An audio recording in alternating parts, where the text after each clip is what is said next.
Acá estamos una vez más en el barro, esta vez con otro invitado muy especial, se llama Gustavo López, es vicepresidente del ENACOM. Estamos hablando de una etapa del país donde está bastante discutido lo que se dice, se deja de decir, se debería decir y no se dice, pero sobre todo lo que se dice de más en los medios de comunicación, en el discurso público, discursos del odio, cómo regularlo, cómo no regularlo, manuales del INADI para ver si tenemos que decir negro, afro, no negro, blanco o de color o lo que sea. Y Gustavo es alguien que sabe de este tema, que es alguien democrático, amplio, hombre de consenso, de conversación. Así que es bueno que nos encontremos. Gustavo, un abrazo grande, gracias por recibirme. No, gracias a vos, Eddie. Un gusto saludarte. ¿Cómo estás? Bueno, empecemos por un tema, para Sí, aclararle primero que nada a la gente. Una parte de la ley de medios fue quitada de circulación por decreto de Mauricio Macri. ¿Esto es así? esto es así, exactamente. Fundamentalmente, lo que se refiere a las cláusulas antimonopólicas. Eso es Ujú. la parte central que quitó Macri, las cláusulas antimonopólicas. No todas, pero muchas. Y Ujú. amplió la cantidad de medios que se pueden tener. Es decir, Ujú. cambió lo que se llama propiedad cruzada de medios, es decir, el que tenía cable y aire en la misma localidad no podía, ahora puede tener, y además amplió la cantidad de licencias, que eran 10 a 15 licencias, y las prorrogó. Esas fueron las principales modificaciones y lo hizo con una técnica que es quitó la regulación del cable de la ley de medios. Ujú. Menudo tema, ¿no? Porque tiene que ver con a ver, con la concentración, eh, a ver, con quién es el dueño del discurso público. Sí, a ver, realmente, mira, el fallo de la Corte del año 2013, del juicio Clarín contra Estado Nacional, fue Ujú. un fallo realmente muy importante. Cuando la Corte declara constitucional la retroactividad de la ley, porque las leyes rigen para adelante, por excepción pueden regir para atrás, salvo en materia penal que siempre rige la ley más favorable, pero digamos, es una excepción a la regla que rija para atrás. En este caso, la ley de medios te obligaba a tener un máximo. Las empresas aducían que ellos ya tenían ese máximo, que entonces era para el futuro. Y la Corte dijo que no, que era retroactiva, que era una excepción, porque Ujú. los monopolios o la concentración podían atentar contra la libre circulación de las ideas y eso hace al Ujú. sistema democrático. Es decir, fue una definición muy importante que dio la Ujú. Corte en ese momento. Iba a ir exactamente a eso, porque, a ver, los defensores de la República y los defensores de la Corte Suprema eh, dan para atrás resoluciones del Congreso y de la Corte Suprema para beneficiar a quienes se les canta. O sea, esto es un gran contrasentido desde el punto de vista de la conversación de hoy. Exacto, O sea, exacto. no hacen lo que dicen. No, no, pero además, Eddie, te puedo asegurar que nuestra legislación era bastante más permisiva, por ejemplo, que la legislación estadounidense, que la legislación canadiense, que la francesa, que la inglesa. Digo, la legislación europea y de Norteamérica son legislaciones muy rígidas en donde todo el mundo cumple con la ley. No es que a algunos se le ocurre no cumplir. Digo, ellos tienen leyes, por un lado, antimonopólicas en líneas generales, y para los medios tienen reglas específicas. Y las cumplen porque en realidad lo que se trata de evitar es eso, se trata de evitar que haya pocas voces que manejen a la opinión pública. Después, bueno, cada uno compite, pero dentro de las reglas. Acá, históricamente lo que se hizo fue cambiar las reglas. Ujú. Entonces, ya había pasado en toda la década del 90 el cambio de reglas. Vos podías tener 4 canales de televisión, pasaste a poder tener 10 canales de televisión. ¿Por qué? Por un decreto de necesidad de urgencia de Menem en su momento del año 99. Y acá, que tenías límites y que la Corte los había convalidado, con un decreto de necesidad de urgencia se borraron esos límites. Bueno, este es el panorama de hoy. En la Ujú. práctica, lo que ocurre es que se ha concentrado mucho más la comunicación de lo que ya estaba concentrada, que era mucho. Ujú. Pregunta de rigor. Acabo de fijar mi posición en la pregunta, en las respuestas y en el comentario. ¿Por qué el presidente de la Nación no da vuelta para atrás esta medida de un otro presidente de la Nación si podría hacerlo a tiro de decreto? Primero, que no todos en la coalición de gobierno tienen el mismo concepto. respecto de la importancia de lo que significa la regulación democrática de los medios. Y hago hincapié en democrática, ¿sí? Ujú. Porque lo que se está regulando es un máximo de cantidad de licencias que se pueden tener, no el contenido, no el discurso, que en todo caso después hablamos del discurso de hoy. Y segundo, bueno, estamos empezando un trabajo porque lo que se sacó por decreto se puede volver a quitar por decreto. Estamos haciendo un trabajo a ver si podemos encontrar esos consensos, primero dentro de la propia coalición de gobierno, para por lo menos algunos aspectos centrales que Claro, pero hacen, por yo voy ejemplo, yo voy a un sí, tema, Gustavo, porque acá, a ver, se puede estar a favor o en contra de una ley, pero nadie más que la política debe respetar lo que la ley dice, porque la ley surgió de un debate previo, de una mayoría establecida, surgió con todas las de la ley, digamos, para ser aprobada, y encima en juicios, apelaciones y qué sé yo, hasta la Corte Suprema, tantas veces obligada a legislar lo que la política no puede legislar, falló a favor. La misma Corte Suprema a la que defienden estos, o sea, es todo un gran berenjenal. Yo digo, acá el tema es las reglas de juego. O sea, no me bueno, gusta o no me gusta, o no todos piensan lo mismo en la coalición. Las leyes son las leyes, si no nos gustan las leyes, cambiémoslas. bueno, a ver, yo creo que hay un problema en la política en general. La política, por distintos motivos, ya sea por desconocimiento o por un gran conocimiento del tema, sobre todo en los sectores más ligados a los grandes grupos económicos mediáticos, eh, no abordan el tema, les cuesta mucho. A ver, yo no es que me desligo y no soy parte de la política, pero no tengo esas responsabilidades que a lo mejor tienen otros dirigentes.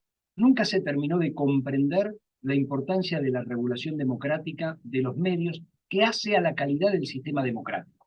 Digo, nosotros podemos tener democracias de baja intensidad porque pasa esto. Digo, la violación de la norma o correr la norma, todo lo que sea posible. A mí me ha pasado, cuando yo fui interventor del CONFER, del gobierno de la Alianza, me acuerdo que teníamos un plan para poner más cantidad de canales de televisión en todo el país porque había pocos. Si vos ibas a Rosario, había dos canales. Ibas a Bahía Blanca, había dos canales. Y obviamente, había lugares donde no había ninguno. Digo, Catamarca no tenía un solo canal de televisión. Y yo recuerdo las presiones del propio sistema político, por ejemplo, santafesino, que me decían, senadores nacionales, mire, acá estamos bien, con dos canales nos arreglamos, nos tratan como en nuestra casa, póngalo en otro lado. Y en realidad es la falta de conciencia de lo que significa un medio de comunicación para el ciudadano.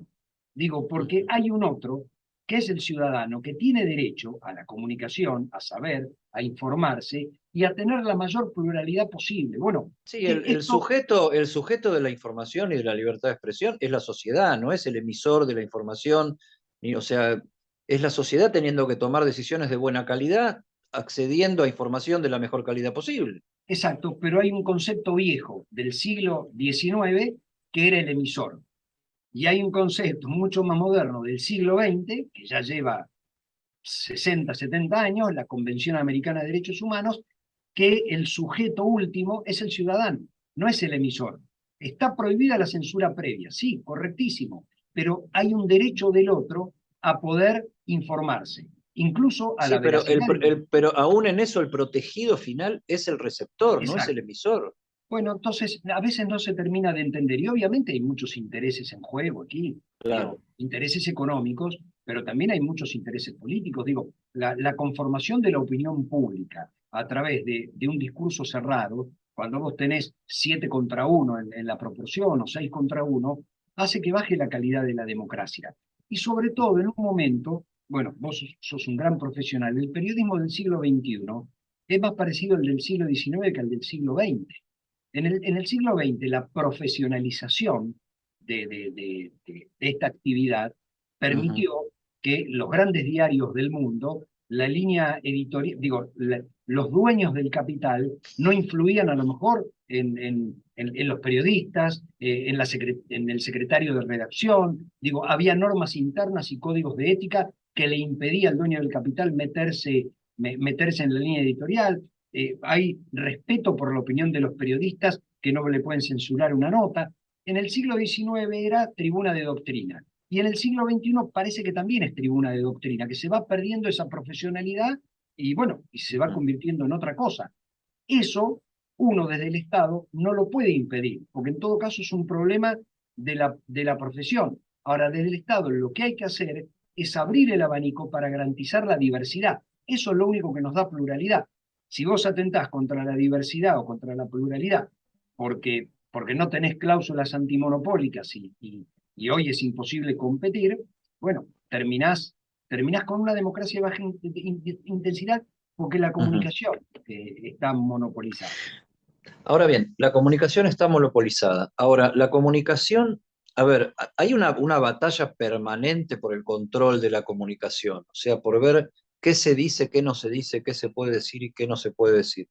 Así como yo veo todo lo que te dije en cuanto a la ley de medios, cómo se hace una ley, lo de la Corte Suprema, las contradicciones y barbaridades del macrismo y los grupos concentrados en este tema, listo, estoy de acuerdo. Yo me acuerdo, siempre me acuerdo, yo participé del programa de la Nata Queremos Preguntar, ¿te acordás? Que hizo Sí, bastante sí, ruido en aquel momento, el partido exacto. Queremos Preguntar.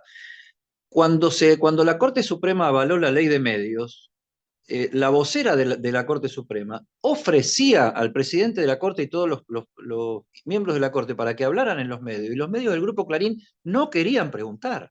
No, no, no. Porque O sea, yo decía, muchachos, paren un poquito, la política, todo lo que quieran, pero nosotros que somos los periodistas, yo como un pelotudo fui al queremos preguntar, y ahora no querés preguntar más. porque Entonces vos no querías preguntar, vos querías otra cosa. sí, sí, quería.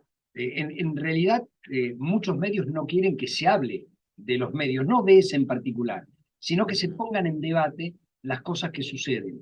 Y me parece que es parte de la democracia poner en debate la construcción de sentido, las cosas que suceden. Y vuelvo a repetir, no para imponerle nada a nadie, sino para que el ciudadano tenga herramientas para tomar las decisiones y pueda despejar su mente sabiendo que qué discurso hay detrás de cada uno y decidir después libremente. Ujú. Ahora, detrás de eso yo creo que se genera también el fantasma, la paranoia es una de las grandes, uno de los grandes motores de la historia, ¿no? Porque los liderazgos políticos han sido, los que sabemos de historia, básicamente paranoicos. Después vinieron los aportes al avance de la humanidad, pero primero la paranoia. Hay un interés supremo también de sectores, y digo sectores del kirchnerismo, de querer incidir en cómo se habla, ¿no? Hasta en el detalle cómo se habla, desde el lenguaje inclusivo hasta los discursos del odio, hasta el manual de Vicky Donda de cómo cubrir el mundial. Aparte, fuera de la realidad, porque yo miro fútbol, no tanto, pero miro bastante, jamás escuché a un relator decir que Mbappé es negro. No, no, no, Jamás. O no. sea, no existe como conflicto. Qué bien que juega el negro este.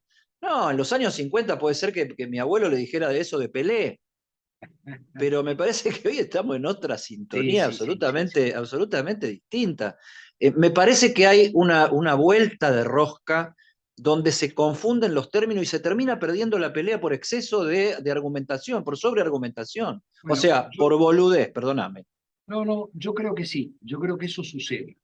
Mira, vos mencionaste el discurso de odio y me Sí. parece que es muy importante explicar, es muy importante explicar.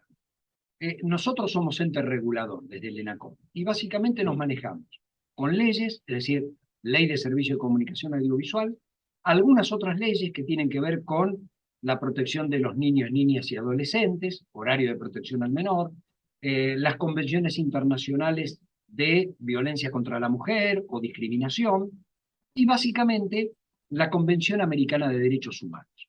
Entonces, la Convención Americana de Derechos Humanos es un marco referencial. Te dice que no puede haber censura previa y que el discurso de odio está prohibido, pero requiere que haya una ley que previamente lo tipifique y que después nunca puede ser una sanción de prisión. Entonces, lo primero que uno dice es, mira, cada uno puede decir lo que quiere, no importa la barbaridad que sea. En todo caso, si viola alguna norma, después tendrá que pagar consecuencias, ya sea en la justicia o Ujú. administrativas, como es en el caso del ENACOM, que es una sanción al medio, nunca es al periodista. Entonces, nosotros tenemos regulado el discurso de odio en la ley, en el artículo 70, que se llama discurso de discriminación. Hay otros países que lo llaman discurso de odio. Pero la Convención tiene analizado a través de la Relatoría de Libertad de Expresión de la Comisión Interamericana tres niveles de discurso de odio. El que está sin protección, el que está absolutamente protegido y el intermedio. Entonces dice, hay un discurso absolutamente protegido, que es cuando uno hace una crítica política. Eso no puede tener ningún tipo de sanción. La crítica política es una crítica, digo, es una opinión. Eso está protegido por la Convención.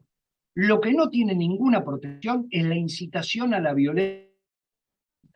Ahí incita a la violencia explícita. Y después el intermedio, que no es castigable automáticamente, pero que tampoco es protegido absolutamente, son los distintos niveles de discriminación que puede haber en el discurso. Y siempre requiere que haya una norma que previamente esté escrita. ¿Por qué? Porque el emisor sabe, mirá, esto no lo puedo decir. Si lo digo, puedo tener una consecuencia, que nunca es censura. En todo caso es consecuencia, es como manejar No, por la se mano puede, contraria. o sea, yo soy muy consciente de que puedo cometer delitos en el uso de la palabra. O sea, yo no puedo decir, acá estoy con el pelotudo de Gustavo López. No, eso es una injuria, eso es, no se debe hacer. O sea, yo tuve que entregarle el aire llamémosle colegas, donde al presidente de la nación no se lo llamaba ni Alberto ni nada, se lo llamaba el boludo este. O sea, desde que Exactamente. empezaba hasta que Sí, sí, sí, terminaba. sí, Y sí. después esa persona dijo que fue sacada del aire por abuso de autoridad y, ¿cómo se llama? Y censura. Digo, no, te estuviste diciendo el boludo este al presidente de la nación desde que empezó Bueno, tu programa y lo en dijiste todo con caso, absoluta libertad. Entonces yo digo, si el boludo este, ¿no? Entre comillas, no le hizo juicio por escucharlo, dio por hecho que no le molestaba que lo dijera, no o tenés cola de paja que vas a perder en la justicia. Yo, o sea, yo siento que no puedo, que no debo, que está mal, que mis hijos no merecen que yo diga el boludo este de nadie. lo que Trato de no sucede, decirlo. no, no, no, a ver, porque hay una profesión detrás. Digo, porque un periodista tiene que ver con las fuentes, no solo la protección de las fuentes, sino el chequeo de la información y además saber separar cuándo es opinión, cuándo es información y segundo, no es necesario agraviar. Y si agravias, te tenés que bancar la que venga. Esto es, si el agraviado te hace un juicio civil por calumnias e injurias, bueno, es parte de las reglas. Digo, nadie te impide decir nada. Ahora, Uh -huh. si agravias, es como hacerlo en la calle, no es que tenés una protección especial por hacerlo en una pantalla. Y respecto al discurso de odio, cuando uno dice, bueno, mirá, esto está prohibido, y me ampara una convención de derechos humanos respecto del discurso prohibido. Ahora, no es un discurso prohibido que te impido decirlo, es un discurso prohibido que no deberías decirlo, pero que si lo decís, después evaluamos si encaja o no en las normas que ya estaban escritas y que te decían que podía ser Uh -huh. sancionable. Bueno, yo creo que a ver, a mí lo que más me preocupa es que este discurso de odio ha dado pie a generar un clima de una violencia político-institucional que nosotros habíamos dejado de lado hace 40 años. Uh Digo, -huh. yo siempre digo, nosotros, a diferencia de los españoles que tuvieron el pacto de la Moncloa escrito por los partidos, nosotros tuvimos el nunca más. Y el Uh -huh. nunca más fue un acuerdo político de nunca más a un golpe, nunca más a la violación de los derechos, a la tortura, a la interrupción institucional, y se está resquebrajando peligrosamente. No es que nosotros desde el Uh -huh. organismo podemos hacer algo, porque lo único que puedo hacer es aplicar sanción al que viola la norma. Pero sí debemos, y esta es mi opinión, sacar esto al debate público. Che, Sí. ¿les parece bien esto que está sucediendo? ¿Qué sociedad vamos a construir para los próximos 40 años de Sí, democracia? yo ahí te diría, y sin ánimo de chicana, que si vos le cambiaste el prólogo al nunca más, defender el nunca más es bastante relativo, ¿no? Yo no Desde se lo dónde se lo cambié. defiende. No, no digo Pero, vos. No, no, no no, digo no, vos. pero mira, hay una pelea también inútil. Yo fui a ver Argentina 1985. Me pareció Gran tema. una película imprescindible para estos tiempos. Yo como alfonsinista que soy, la verdad que le hubiera dado otro lugar a Alfonsín.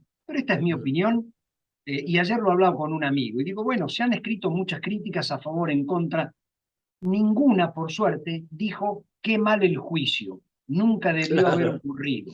Y sí, esto es lo importante, esto es lo importante. Entonces, discutir si el que hizo más fue Alfonsín o Néstor, la verdad que hubo ujú, presidentes que hicieron por los derechos humanos y hubo presidentes que no hicieron o que lo tiraron para atrás.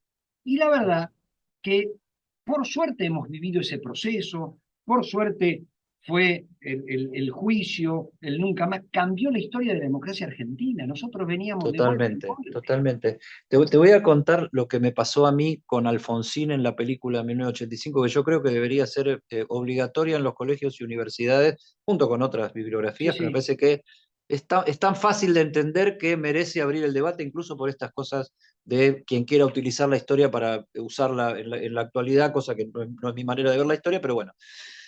A mí me pasó algo. Yo que era joven en aquel momento, primer votante en la época de Alfonsín, no lo voté a Alfonsín, estábamos en la militancia, yo estaba más por izquierda y qué sé yo, y creo no haber valorado en su momento la trascendencia histórica de lo que estaba sucediendo, porque uno se estaba mirando el ombligo de qué pito iba a tocar en la democracia de ahí para adelante, y Alfonsín era, a ver, la democracia burguesa Sí, sí. y toda esa pelotudez. Eh, Ahora, el lugar que le dan a Alfonsín en esta película, que es una voz en off detrás de una puerta a oscuras, que le dice al fiscal, señor presidente, ¿qué me pide que haga? Lo que tenga que hacer. Es Haga lo que, injusta. Mira, es haga lo injusta que la tenga película. que hacer. No, no, es injusta. No, pero está muy bien que un presidente de la nación le No, diga no, a un fiscal, está correcto, haga lo que tenga que hacer. está correcto. Lo que para mí hace Alfonsín es generar el clima. Esto es, Claro, sí, saca totalmente. 4 normas fundamentales para que el juicio proceda. El decreto 158 de juzgamiento, la creación de la CONADEP, y envía 2 proyectos al Congreso, la derogación de la autoamnistía y la modificación del Código de Justicia Militar. Con esas 4 herramientas jurídicas se pudo llevar adelante el juicio. Después, mérito de los fiscales, del equipo de fiscales, de los jueces. Digamos, hay que pensar que el juicio se termina en el 85 cuando Uruguay, Brasil, Paraguay y Chile eran dictaduras que habían participado con esos condenados en el Plan Cóndor. Ujú. Digo, estábamos rodeados. No, Eh, no, no, pero desde ya, desde ya. entonces, lo que digo es, supimos construir esta democracia. Yo creo, a ver, yo formo parte del Frente de Todos, yo creo que hay que bajar un cambio, que nosotros tenemos que bajar un cambio, que tenemos que reflexionar un poco más, porque se viven momentos muy difíciles con una radicalización del discurso muy, muy embromado. Y la verdad que hay que tener diálogos con los sectores democráticos de la oposición, porque me parece que nadie puede perder lo construido y volver a situaciones que después no sabemos cómo terminan. Por eso el discurso para mí es tan importante. Digo, cuando hablo del discurso, hablo del discurso público. Para mí es Ujú. muy importante. Sí, sí, o sea, es la manera más inmediata y masiva de relación que tenemos como sociedad, mucho más en esta época donde todo se puede escuchar instantáneamente desde el otro punto del planeta. Eso es Sí, sí. absolutamente así. Hoy el discurso público es un factor, a ver, esencial de la convivencia humana o todo lo contrario. Ahora, yo que no me gusta que me digan lo que puedo o no puedo decir porque creo que está mi interpretación de la ley y si me paso de raya me mandarán a donde me tengan que mandar para que dé las explicaciones del caso. Imagínate que si pienso así, mucho menos te voy a decir cómo tiene que gobernar un gobierno. Porque por ahí eso es lo único que me queda de marxista. Si el gobierno gobierna con lo que yo digo, no voy a respetar a ese gobierno.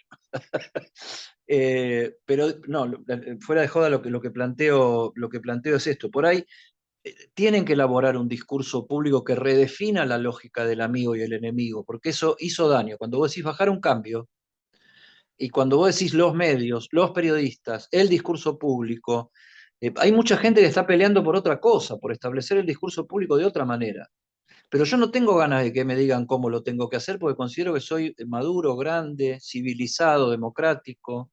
Eh, Milito todos los días contra el discurso del odio, aunque no le pongo ese nombre que me parece que se van construyendo clichés que no Sí, quieren sí, decir sí. nada, pero no quiero que me digan cómo lo tengo que hacer. En todo caso, busquen sancionarme si digo algo, hago algo que no debo hacer, porque las leyes están. O sea, los delitos Exactamente. contra el honor existen, la incitación a la violencia existe, el atentado contra la democracia existe, y todas esas cosas se viven haciendo en los medios de comunicación y no se promueven esas acciones legales. Y No, sobreviven enriqueciéndose los que hacen eso. yo coincido con vos en los dos aspectos. Nadie le tiene que decir a ningún periodista cómo tiene que decir las cosas. Y en todo caso, si algún periodista tiene alguna duda, hay guías de contenidos a disposición, sobre todo de abordaje de temas que pueden ser más complejos desde lo profesional, como consumos problemáticos, digo, cuestiones que tienen que ver con la salud. Ahora, con la política no, digo, con el lenguaje cotidiano no, digo, estamos hablando de temas demasiado específicos. Esto por un lado. Y por otro lado, sí, yo creo que el Estado no termina de asumir definitivamente su rol en muchos de los aspectos, y es, mira, la norma dice esto, y si no la cumpliste, yo me acuerdo cuando estuve en el CONFER, tuve la posibilidad de ir a ver cómo funcionaban otros organismos reguladores. Y me acuerdo que el que estaba a cargo del organismo francés era un hombre que venía de la izquierda dura, y el presidente era Chirac, que era de derecha. Y a mí me asombró el hecho. Y él me dice, mire, a mí me eligieron por 5 años, me eligió el presidente de la República, acá somos 9, y digo, lo único que se discute es en qué ventanilla paga la multa, nada más. Cada uno sabe lo que tiene que hacer. Entonces hay una cultura mucho más internalizada acerca del rol del Estado, de las regulaciones, de la importancia del tema. No es que no hay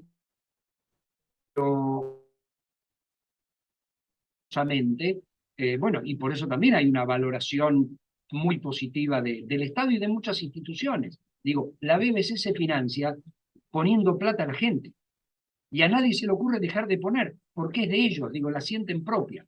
Bueno, estamos lejos todavía. Yo creo que estamos lejos y yo sigo apuntando a lo mismo. Bueno, hay que ir hacia un lugar de una mayor calidad de democracia.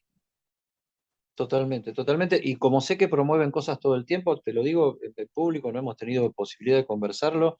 Materia dispuesta para colaborar y participar gratuitamente, ad honorem, sin pedir absolutamente nada, en los debates, polémicas, circulaciones de ideas que se les ocurran, porque me parece que Gracias. es necesario madurar en esto y me parece que la intercolaboración entre el Estado, gobierne quien gobierne, y los que creemos en que la comunicación y la información es un valor importante para el desarrollo de una sociedad, me parece que tiene que, así como los medios se relacionaron con las universidades, que durante tanto tiempo estuvieron peleados, Sí, sí. que los medios se reconcilien con el Estado y los periodistas nos reconciliemos con el Estado, sabiendo que el Estado cumple un rol y los medios cumplimos un rol. Ahí yo te pregunto, tema de publicidad oficial, que siempre termina siendo tan polémico. ¿Por qué no hay más campañas sobre los temas serios que afectan a la población? Y las campañas siempre terminan, gobierne quien gobierne, en la obra, la inauguración, la cifra positiva y todas esas cosas que no le suman nada a nadie. Yo creo que ni al gobierno le suman. La verdad que no es mi área. Creo que hay un Bueno, acostumbramiento. pero tu área es del discurso público. Sí, sí, sí. A ver, yo creo que hay, por ejemplo, nosotros habíamos sancionado el DNU 690 de Servicio Público de las Telecomunicaciones. Salió muy poco a publicidad y para mí era inentendible. Es decir, la gente no entendía de qué le estaban hablando. Eh, digo, era eh, inescrutable. Y me parece que era un tema muy importante porque estábamos en medio de la pandemia y la gente podía acceder a un derecho como tener un servicio por muy poca plata. Entonces, creo que hay, digamos, hay una corriente que cree que hay que mostrar determinadas cosas y no otras, y terminamos, sí, cayendo en la obra pública Y por otro lado, también hay un concepto que para mí es antiguo, que la publicidad eh, se reparte de acuerdo a las audiencias. Y Mm, entonces terminas consolidando el status quo, cuando en realidad, mi opinión, y lo he transmitido, es que una parte se reparta de esa manera, es decir, por ujú, audiencias, y otra parte de manera federal y por tipo de medio, medio pyme, medio cooperativo, medio comunitario, y de manera federal, porque ujú. te sirve la pauta para sostener una mayor diversidad en el sistema de medios. Pero Sí. bueno, es un debate que hay que dar hacia No, adentro. ese es un debate largo, Es difícil, un donde debate son largo. muchos los actores poderosos, la minoría de ellos, pero muy poderosos. Entonces, el tema de cómo se reparte es largo. Yo lo que digo es, como comunicador, los contenidos, ¿no? O sea, yo digo que hoy hemos caído en una situación que no es la Argentina. Buena parte de lo que vos decís, poniendo como ejemplo temas del mundo, estos debates son debates del mundo, Sí, no sí, son sí. debates de acá. Y en algunos lugares han avanzado mucho más y en algunos lugares es mucho más difícil que acá darlos, porque tampoco es que somos tan atrasados y tan cavernícolas los argentinos, No, no, no. absolutamente. Digo, los Ahora, profesionales nuestros son contratados afuera para hacer esto. totalmente. Ahora, yo lo que digo, y con tanto creativo que hay, creativo de contenido, yo creo que una campaña donde se diga buenos días, permiso, gracias, y que el otro sea argentino, te digo, sería premio mundial de comunicación. Mirá qué Sí, boludez te estoy diciendo, ¿eh? pero bueno, O sea, ocurre. pues vos podés bajar la línea y decir, bajemos el discurso del odio, y otra cosa es mirar gente que se relaciona desde la vecindad, desde de darse una mano, desde qué sé yo, y no importa quién firma, importa lo que se dice y cuánta gente lo ve, Sí, ¿no? sí, Y estoy de desde ahí acuerdo. a principal causa de mortalidad en la República Argentina, el tema de accidentes de tránsito, alcohol cero, que viste, tarda el Congreso en unificar alcohol cero al volante, yo no Sí, puedo sí, sí, sí. entender. Entonces yo digo, Sí, tantas cosas de la vida real que vos decís, y ahí la política tiene una posibilidad de hablar el lenguaje de las personas. pero bueno, no, no ocurre. Digo, no, no tengo una respuesta porque no ocurre. No Ujú. ocurre y después, gobierno tras gobierno, siempre se dice falló la comunicación. En realidad, Sí. bueno, fallan las políticas, pero la comunicación no es adecuada para las buenas políticas que siempre hay en todo gobierno. Uno puede defender más a uno o a otro, pero siempre hay, digo, y de hecho aquí las hay. Pero bueno, se ha centrado, hoy la campaña está centrada en la obra pública y en el acuerdo con las provincias. Y yo creo que sí, que eso es mucha lejanía con respecto a lo que pasa cotidianamente. Ujú. Última te hago. ¿Independiente? Acabo de venir de una reunión. Bueno, ahora ya está. Independiente, la verdad que eh, a veces yo no sé si es más difícil hablar del país o hablar de Independiente. Pero No, porque tenés ocurre, todos los componentes ahí, es como la teatralización de la Argentina. y Encima, la hasta el verdad que diablo sí, está. la verdad que sí. No, ha habido eh, sin quererlo, sin proponerlo, digo, hoy en Independiente ha habido un corrimiento de el kirchnerismo, peronismo y todas sus variantes por un lado y el macrismo por el otro, y se ha dado así la foto en las elecciones. Yo creo que la gente votó por los resultados deportivos, por suerte, es decir, no, no votó por uno o por otro, por el color político, sino que votó en contra de un resultado deportivo así como hace 4 años había votado por él mismo a favor de un resultado deportivo. Yo lo que le deseo a Doman es que le vaya lo mejor posible, porque yo voy a seguir yendo a la cancha y espero que alguna vez salgamos campeones. Hace 20 años que no salimos, pero como 40 campeonatos, que es mucho más que 20 años. Así que, bueno, son esas cosas que no tienen explicación por la razón. Digo, sigo yendo a la cancha, me sigo amargando y espero que alguna vez me deje de amargar para darme alguna alegría más importante o duradera, por lo menos. Gustavo López, un gustazo hablar con vos, ¿eh? Gracias, igualmente, muchas gracias. Un abrazo.